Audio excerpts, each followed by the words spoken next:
না? অবশ্যই বলবেন। আপনি যদি একদিন তাকে এইভাবে বলে দেন, একদিন যদি আপনি তাকে ফিরিয়ে দেন, সমালোচনা করার সুযোগ চান্স না দেন, তাহলে ও জীবনে আর কোনোদিন আপনার সামনে আসবে না। কথা বলেন ঠিক না বেশি? আর যদি আপনি তাকে সুযোগ দেন, আপনিও তার সাথে তাল মিলাই, আপনিও জানেন না সেও জানে না, দুইজনে মিলে একসাথে ভালো তাল উঠালেন, উঠানোর পরে কি হবে? সেও খুশি, আপনিও খুশি। মাঝখান দিয়ে গুনাহ হলো কাদের বলেন? দুজনের গুনাহ হলো। আর জাহান্নামে কারা যাবে? এই দুইজনই যাবে। ঠিক না বেঠিক? এই জন্য ভাইরা আবার সমালোচনা করা যাবে যাবে না। জাহান্নামে যারা যাবে তাদের 3 নাম্বার বৈশিষ্ট্য হবে, তারা বলবে যে আমরা দুনিয়ার জমিনে সমালোচনাকারীদের সাথে মিশে আমরা সমালোচনা করতাম। এই রোগ সমাজের মধ্যে আছে না নাই? যারা বলেন আছে। হাজার হাজার মানুষ সমালোচনা করে। এই সমালোচনা মসজিদের ইমামেরও করে। কথা বলেন ঠিক না বেঠিক? মসজিদের হুজুরেরও করে, মাদ্রাসার শিক্ষকেরও করে, স্কুলের শিক্ষকের করে, মুরব্বীরও করে, বাপ মারও সমালোচনা মানুষ করে, কি করে না? করে বলেন। এই জন্য ভাইরা আমার, আল্লাহর কোরআন বলছে, একটা কথাও বানাই বলতেছি না, সূরাতুল মুদ্দাসসিরের মধ্যে খুলে দেখবেন, জাহান্নামীরা সেদিন জাহান্নামে যাওয়ার 3 নাম্বার বৈশিষ্ট্য বলবে যে আমরা দুনিয়ার জমিনে সমালোচনাকারীদের সাথে মিশে আমরা সমালোচনা করতাম। 4 নাম্বার বৈশিষ্ট্য কি হবে? আল্লাহর কোরআন বলতেছে 4 নাম্বার বৈশিষ্ট্য হবে ওয়া কুন্না নুকাজ্জিবু বিয়াউমিদ্দিন।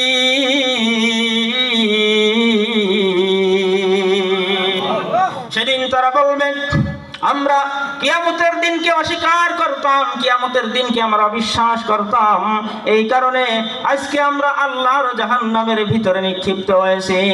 মুসলমান ভাইরা আমার, আমরা যদিও মুখে বলি আমরা কিয়ামতের দিনকে বিশ্বাস করি, আমরা যদিও মুখে বলি আমরা কিয়ামতের দিনকে স্বীকার করি, কিন্তু আমাদের কাজকাম লাইফস্টাইল বলে যে আমরাও কিয়ামতের দিনকে অবিশ্বাস করি।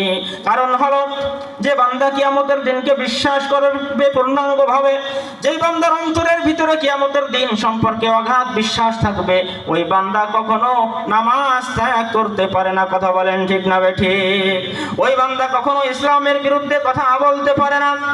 কিয়ামতের দিনকে যেই বান্দা বিশ্বাস করে, ওই বান্দা নিজের দলের পক্ষে গিয়ে ইসলামী দলের বিপক্ষে কথা বলতে পারে না। কথা বলেন ঠিক না বেঠিক?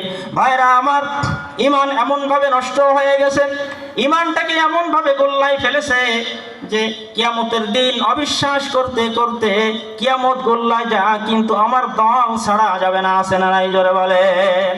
মুসলমান ভাইরা আমার, আল্লাহর বিরুদ্ধে কথা বলে, নবীর বিরুদ্ধে কথা বলে, ইসলামের বিরুদ্ধে কথা বলে, কোরআনের বিরুদ্ধে কথা বলে, এই শ্রেণীর মানুষ হলো তারা বলবে ওয়া কুন্না নুকাজ্জিবু বিয়াউমিদ্দিন।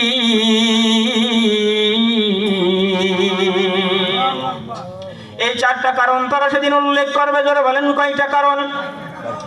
4টা কারণ। জাহান্নামীরা জাহান্নামে যাওয়ার পরে জান্নাতীদের প্রশ্নের জবাবে তারা উত্তর দিবে যে আমরা দুনিয়ার জমিনে এই 4 গুনার কাজ করতাম, এই 4টি অপরাধ করতাম, এই 4টি অপরাধ করার কারণে আজকে আমরা আল্লাহর জাহান্নামের ভিতরে নিক্ষিপ্ত হয়েছি।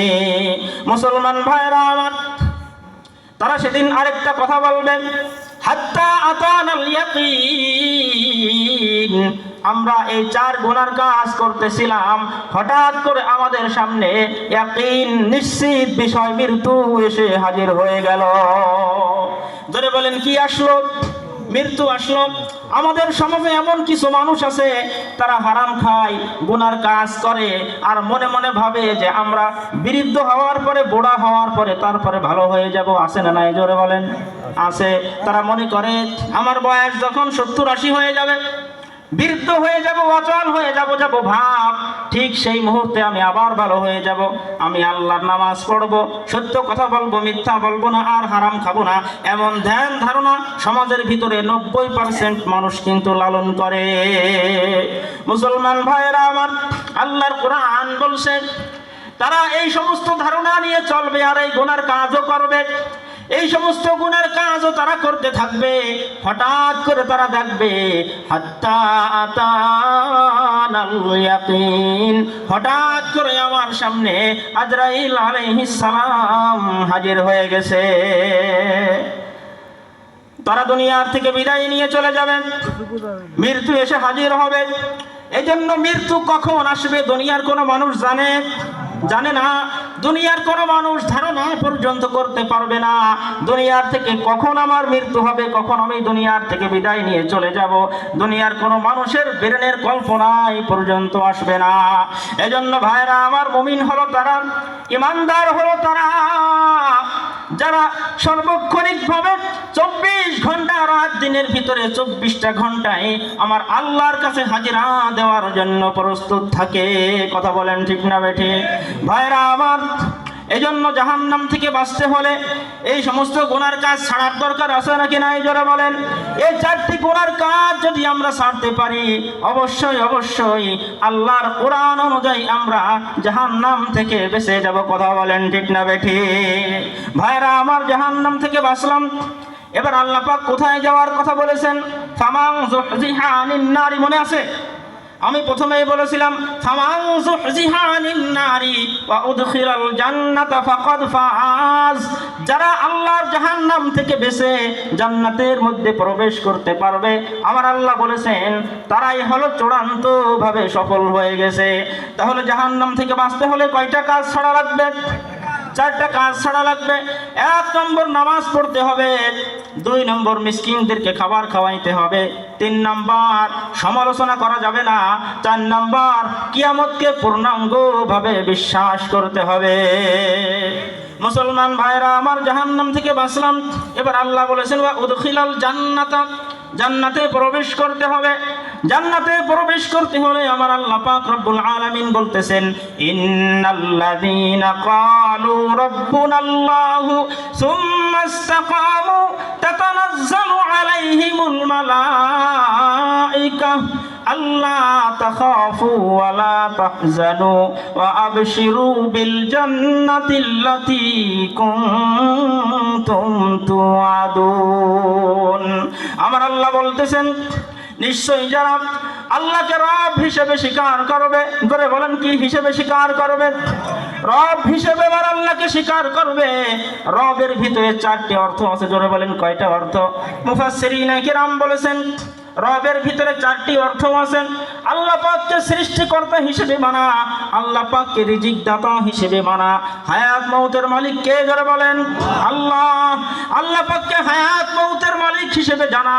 আরেকটা হলো মৃত্যুর পরে পুনরায় আবার আমাদেরকে উঠা লাগবে, এই সম্পর্কে পূর্ণাঙ্গ বিশ্বাস রাখার নাম হলো আল্লাহকে রব হিসেবে মানা। মুসলমান ভাইরা আমার, তাহলে আল্লাহ বলতেছেন ইন্নাল্লাযীনা ক্বালু রাব্বুনাল্লাহ, নিশ্চয়ই যারা আল্লাহ রাব্বুল আলামিনকে রব হিসেবে মানবে। মানুষ যখন দুনিয়ার থেকে বিদায় নিয়ে কবরে চলে যায়, কবরে যাওয়ার পরে ফেরেশতারা তোমাকে জিজ্ঞেস করবে না যে দুনিয়ার জমিনে তোমার কততলা বিল্ডিং ছিল? জিজ্ঞেস করবে? করবে না। ফেরেশতারা জিজ্ঞেস করবে না তোমার কতজন সন্তানকে তুমি সরকারি চাকরি দিছো? জিজ্ঞেস করবে? করবে না। আল্লাহ রাব্বুল আলামিন জিজ্ঞাসা করবে না দুনিয়ার বুকে তোমার কত বিঘা সম্পত্তি ছিল, এ কথা জিজ্ঞেস করা হবে না। কবরে যাওয়ার পরে বিশ্ব নবীজি বলতেছেন 3টা প্রশ্ন সেদিন মানুষকে করা হবে। জোরে বলেন কয়টা প্রশ্ন? 3টা প্রশ্ন কবরে যাওয়ার পরে ফেরেশতারা মানুষের কাছে করবে। 1 নম্বর প্রশ্ন হলো, সর্বপ্রথম প্রশ্ন হলো মান রব্বুকা, তোমার রব কে? তার নাম বলো। কথা বলেন ঠিক না বেঠি? মুসলমান ভাইরা আমার, এজন্য রবকে চেনার দরকার আছে নাকি নাই? জোরে বলেন। দুনিয়ার বুকে যদি রবকে চিনি তাহলে মরার পরেও রবকে চিনবো। আর যদি দুনিয়ার বুকে রবের সাথে কোনো সম্পর্ক না থাকে তাহলে মরার পরে রবের নাম আমার জেহেনের মধ্যে আসবে না। মুসলমান ভাইরা আমার, এজন্য আল্লাহ বলতেছেন ইন্নাল্লাযীনা ক্বালু রাব্বুনাল্লাহ, নিশ্চয়ই যারা আল্লাহ পাক রব্বুল আলামিনকে রব হিসেবে স্বীকার করবে, স্বীকার করার পরে সুম্মাস্তাকামু, আল্লাহ পাকের রাস্তার উপরে যারা অটল এবং অবিচল থাকবে। জোরে বলেন কি থাকবে? অটল এবং অবিচল থাকবে। বিপদ আসবে বান্দার জীবনে, বালা মুসিবত আসবে, কিন্তু তারপরেও বান্দা আল্লাহর রাস্তা থেকে বিন্দু মাত্র সরে যাবে না, আল্লাহ পাককে ভুলে যাবে না।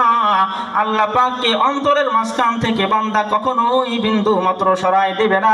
আল্লাহ পাক তাদের সম্পর্কে আল্লাহর কুরআনুল কারীমের মধ্যে নাযিল করেছেন, এই সমস্ত মানুষ যখন মৃত্যুর সময় ঘনিয়ে আসবে, তাতানাজ্জালু আলাইহিমুল মালাইকা, মৃত্যুর সময় এই সমস্ত মানুষ যখন মৃত্যু শেলসা উঠে যাবে, মানুষের সামনে যখন আজরাইল হাজির হয়ে যাবে, তখন শয়তান মিস্টার ইবলিস শেষ সময় শেষ সুযোগ কাজে লাগানোর জন্য বান্দার কাছে হাজির হয়ে যাবে, এসে বান্দার ঈমানটাকে নষ্ট করার চেষ্টা করবে। আমার আল্লাহ বলেন, হে আমার বান্দা, তুমি সারা জীবন আমি আল্লাহর পথে চলেছো, সারা জীবন আমি আল্লাহর গোলামি করেছো, আমি আল্লাহর কুদরতি পায়ে তুমি সিজদা করেছো, বিন্দু মাত্র আমি আল্লাহকে ভুলে যাও নাই। তোমার জীবনে বিপদ এসেছে, তোমার সন্তান মারা গেছে, স্ত্রী মারা গেছে, তোমার ফসল নষ্ট হয়ে গেছে, তোমার পশু পাখিগুলো মরে গেছে, তবু তুমি আমার রাস্তা থেকে এক মুহূর্তের জন্য সরে যাও নাই। আমি আল্লাহকে অটল অবিচল ভাবে সবরের মাধ্যমে আমি আল্লাহর রাস্তার উপরে তুমি ছিলে, আর এই মুহূর্তে তোমার ঈমান নষ্ট করার জন্য, তোমাকে বেঈমান বানানোর জন্য তোমার কাছে মিস্টার ইবলিস এসেছে, আর আমি আল্লাহ পাক চুপ করে বসে থাকবো, এমনটা কখনোই হতে পারে না। কথা বলেন ঠিক না বেঠিক? মুসলমান ভাইরা আমার, আমার আল্লাহ ঠিক সেই মুহূর্তে বান্দার ঈমানটাকে সঠিক রাখার জন্য, বান্দার ঈমানটাকে টিকিয়ে রাখার জন্য আমার আল্লাহ পাক আসমান থেকে বান্দার কাছে রহমতের ফেরেশতা পাঠায়া দিবে। বলেন সুবহানাল্লাহ। আল্লাহর কোরআন বলছেন, তাতানাজ্জালু আলাইহিমুল মালাইকা, আল্লাহর ফেরেশতা এসে বান্দার কানের কাছে মুখটা নিয়ে বলবে, আল্লাহ তাখাফু ওয়ালা তাহজানু ওয়া আবশিরু বিল জান্নাতিল্লাতী কুনতুম তুআদুন। একবার জোরে বলা যাবে কি আল্লাহু আকবার? মুসলমান ভাইরা আমার,